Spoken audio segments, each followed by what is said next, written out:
talked about the Karmelo Anthony stabbing on yesterday's show.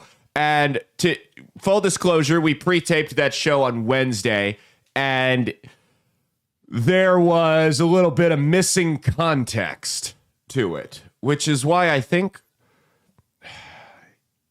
in summer, I think we're going to restructure the way we record these shows. I don't know how we're going to do it. I need to lay out a plan for it, but we're going to restructure the way we record these so this doesn't keep happening. But so we talked about the Karmelo Anthony stabbing. There has since been some additional information that's come out. And you guys know I don't like to talk about these like racial issues, these issues that are becoming too polarized among races, because I think they're an intentional distraction. I don't see that there's any... I don't see talking about them as a productive means of discussion in terms of American political discourse. But this has clearly become a hot button issue, and you have got grifters on both sides fanning the flames. Now, here's what I will say. Here's a bold take. I mentioned seeing people on the right going down a nasty path on yesterday's show, and I stand by that. However,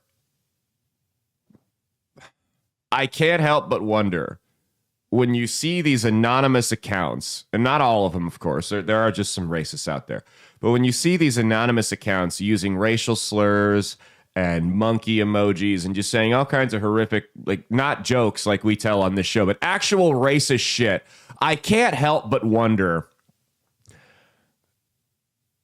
if those aren't paid agitators, if those aren't saboteurs that are going out and trying to fan the flames and rile people on both sides up. Maybe they're feds. Maybe they're George Soros operatives. Maybe they're from China, Russia. I don't know. But I can't help but feel like those people don't actually believe the things they're saying. And this is about a larger game, which is about, causing more of a divide within America. I don't know. With that said, Karmelo Anthony's parents, we've had some new developments about this. They launched a press conference, and I'll tell you about the press conference after this clip. But the father of the boy who was killed, Austin Metcalf's dad, showed up at the press conference. Now, he didn't make a scene. He stood in the back and just wanted to see what they had to say. Mind you, Austin Metcalf's father, almost immediately after the stabbing, I mean, within an hour or two, the local media found this guy, interviewed him, and within hours said, I don't want to, but I have to forgive him. I have to forgive him. I'm a Christian. I'm required to. If I want to get to heaven, I have to forgive him. And a lot of people are like, oh my God, this is touching and wholesome. Like, your kid got killed 2 hours ago. The killer was a teenager with a knife who stabbed him and ran off. Probably guilty. I can't use the word murderer because I can get sued, but probably guilty. And you're already forgiving him? You're a saint. So he shows up to the press conference. And what's important to remember right now is Karmelo Anthony's parents are not the ones calling the shots in this situation. I'm not saying they're innocent, but they have been co-opted by a guy named Dominique Alexander, who is a professional race pimp. This is what he does. He's not a lawyer, he's an advocate. And anytime you see, has there ever been a good person that we've referred to as an advocate? Think about it. Has there ever been a guy that you can go, yeah, I can get coffee or beers with that guy, that's referred to himself as an advocate of anything? I don't know any good ones. But he is advocating on behalf of the Anthony family, which means he's going out and fundraising and riling people up and doing inflammatory press conferences like I'm about to show you. But this is Dominique Alexander. Here's his rap sheet. 2009, felony injury to a child. 2009, forging a check, leading police on a high-speed chase, stealing a car, falsely claiming a car was stolen.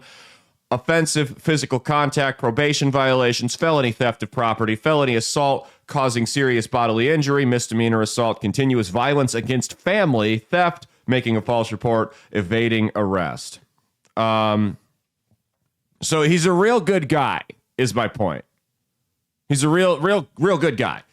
Now, Dominique Alexander That's why he can't be a lawyer. So the family's got their own lawyers. And I mean, there's just grifters at every angle. So the dad shows up to the press conference, and this is what was said. They had police escort him out. Mind you, wasn't making a scene, just stood there.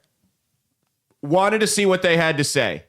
Probably wanted to, for the first time before he went to court so it wouldn't be as emotional, look his son's killer in the eye. And this is what they said after they had him removed. This is Mr. Alexander. And all I'm going to say, so it don't be asked later, is that was disrespectful and just shows you all the character who is not invited.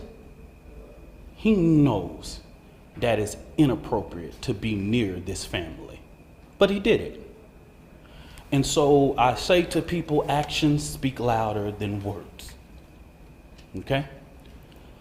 What he has failed into is the political operatives that want to make this thing a political thing of hate, yet bigotry, and yet racism. We have conservative operatives that have been posting nonstop about this case. No, the dad is not diving into anything that's making this about racism. Yes, I agree. There are people that are unfortunately fanning the flames of this on both ends. Yourself being one of them, Mr. Alexander. You are deliberately profiting both financially and in your enhanced brand off of this tragedy. And it is a tragedy because countless lives have now been ruined over it. It's not, oh my God. What a piece of shit. Just cartoonishly evil, that guy. So they proceeded to use that press conference to attack the dead kid and just slander his character. We don't know how much of it's true. We don't know how much of it's not.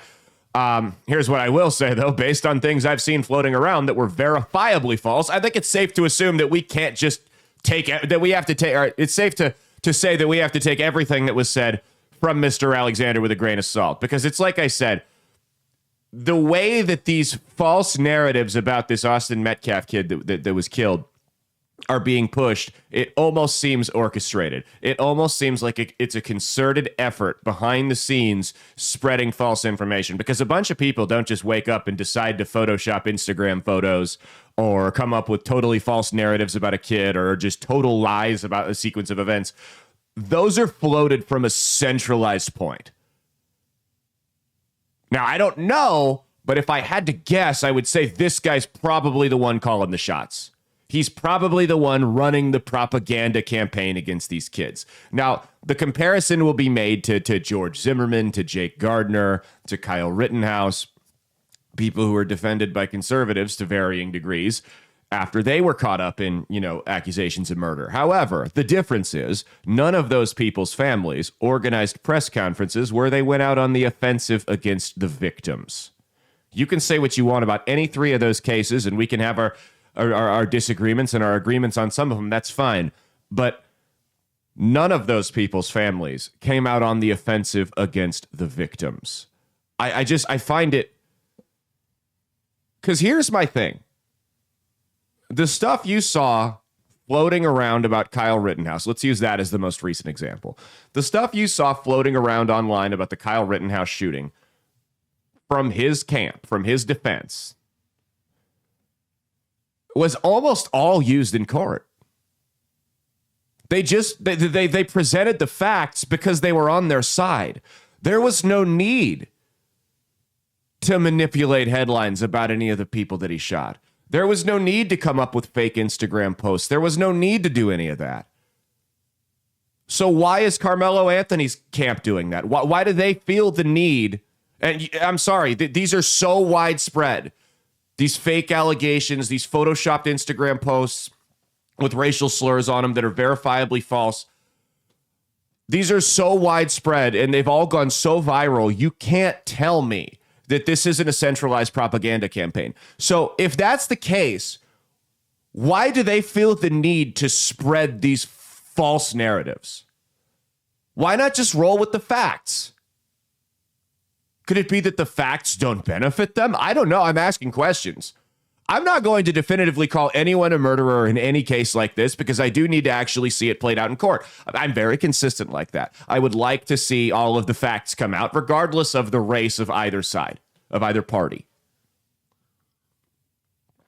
It's a rare breed these days. But what I will say is Mr. Anthony's family has now launched a website selling t-shirts and other merchandise that say hashtag free Mello. Yeah. Classy. Classy. Your kid kills somebody and you turn a profit off of it. For real. That's what we're doing now. You say, you know what? There's a market. And I'm all for going and getting your money and capitalizing on whatever you can. But I'm also for retaining your soul in the process. Jesus Christ said it, I'm paraphrasing. We're here on Easter Sunday. Maybe this is appropriate. What good is a man who inherits all the wealth in the world, but in turn loses his soul? Don't you think that maybe profiting off of your kid killing somebody, whether it was murder or self-defense, don't you think that might cost you a little bit in the soul department there? Isn't that a valid concern for you? I think it is.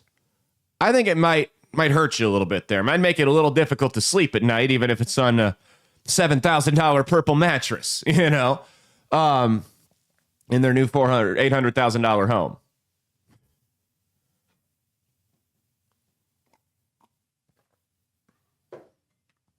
You know what's crazy is Austin Metcalf's dad was asked to leave the press conference, escorted out, and in that entire sequence of events managed to not stab anyone in the heart.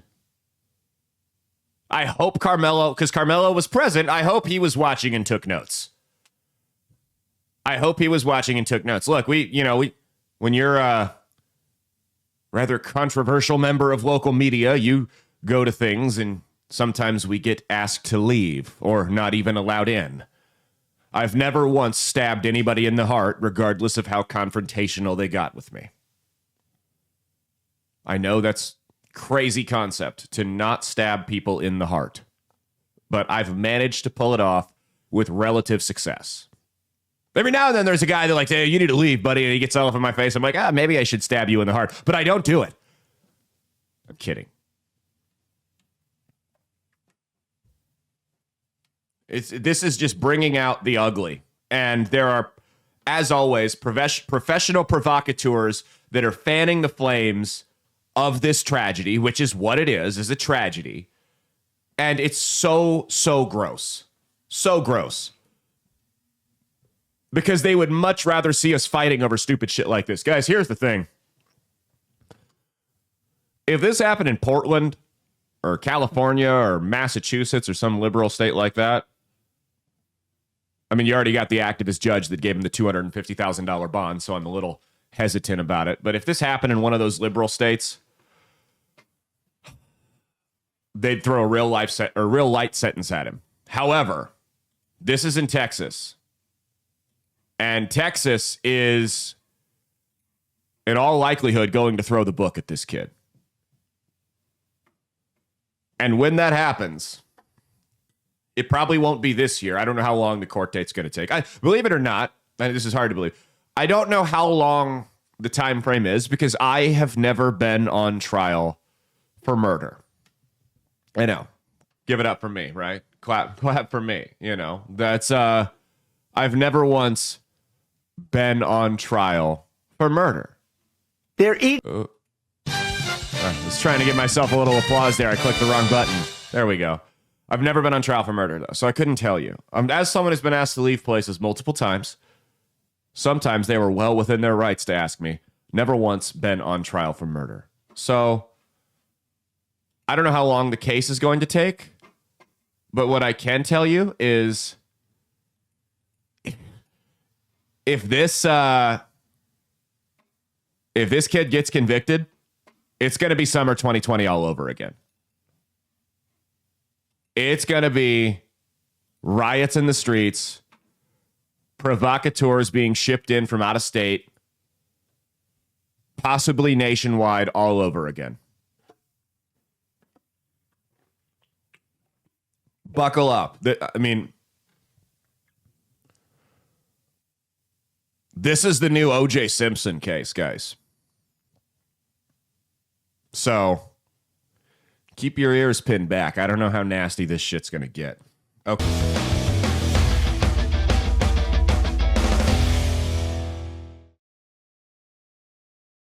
Hey, thanks for watching. If you liked what you saw, be sure to click the link in the description to get the full episode on Rumble. If you prefer to listen along, you could actually get us on Spotify, Spreaker, and iHeartRadio. You can also go to www.outlawstreamers.com to learn more about not just my show, but tons of other great shows and all the exciting projects they have coming up. Follow my socials at Caleb Isn't Funny on Twitter and Instagram, at Caleb Salvatore Comedy on the Chinese Spy app that is TikTok, and be sure to like and subscribe to this YouTube channel. Thanks, and we'll see you every Saturday for brand new episodes of That's Based. Peace.